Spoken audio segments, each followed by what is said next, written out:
Nigel Farage, the former Brexit Party leader, with us now. Nigel, it looks like everyone is going to be able to take a turn at being prime minister at the rate we're going. But what are the? I could be talking to the next prime minister now. What do you think of what's happening and who's in and who's not? It's an absolute shambles. That's the word that's on everybody's lips. It's an embarrassment. The behaviour of many of our MPs has been a complete and utter disgrace.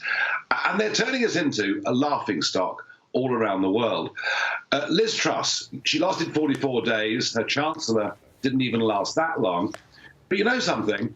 For the first time since Margaret Thatcher, they were trying to reduce the size of a state, trying to reduce taxation, trying to help small and medium-sized companies and not just the big global corporates. And for their sins, the market punished them, their own party didn't stand behind them, and we saw the IMF, the Biden administration, the German Chancellor, we saw the globalists basically put Jeremy Hunt into the position of Chancellor. He immediately seized control of the country. He has announced there will be no tax cuts. Indeed, taxes on business will go up by 30% on April the 1st.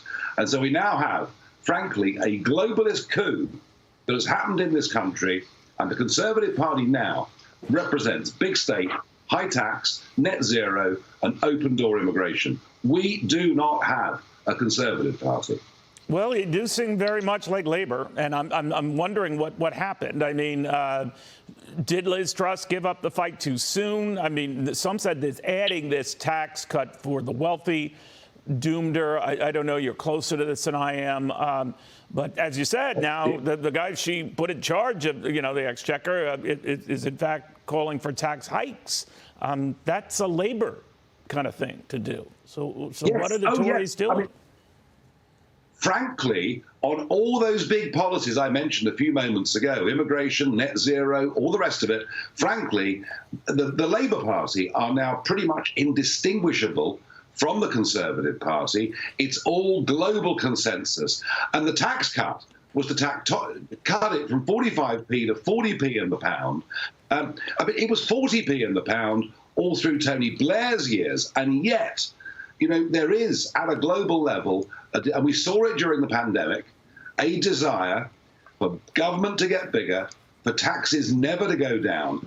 And so you see, even if Boris Johnson does win the crown back, and at the moment, I think my money would be just about on him doing it.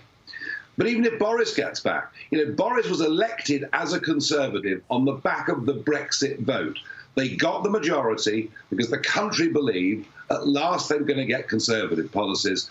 And Boris governed as a Liberal. So I frankly see no hope for the next decade and more from our Conservative Party of it believing in free markets, of it believing in small enterprise and business.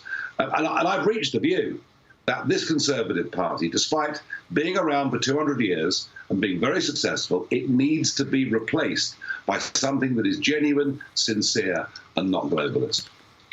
Boris Johnson does seem to be the odds-on favorite for the time being, maybe because he's the most recognizable name. I get that. But where is your next Maggie Thatcher, your Ronald Reagan? Where? Well, it's not within the current Conservative Party. There was hope a week ago. Even if the mini-budget that caused the pound to fall and bonds to fall, even if it was badly delivered, at least in principle, we were trying to turn around towards the right direction. There is an absolute dearth of talent. Boris has one big thing going for him. He's got personality, he's amusing, and people like a politician who's got a bit of personality. But in terms of policy, he's much closer to being a Liberal or a Green than he is a genuine Conservative. And that's why, as I say, I think we need a new centre-right political movement in Britain. And this week I've been bombarded with calls to say, Nigel, come back and save us. Well, all well and good.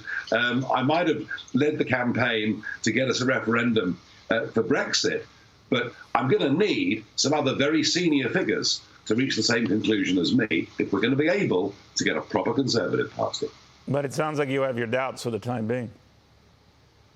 Well, I mean, I always travel optimistically, right. But I don't underestimate the magnitude of the task or the power that now exists within the global financial and political community, and they really have shown their influence in Britain over the last week.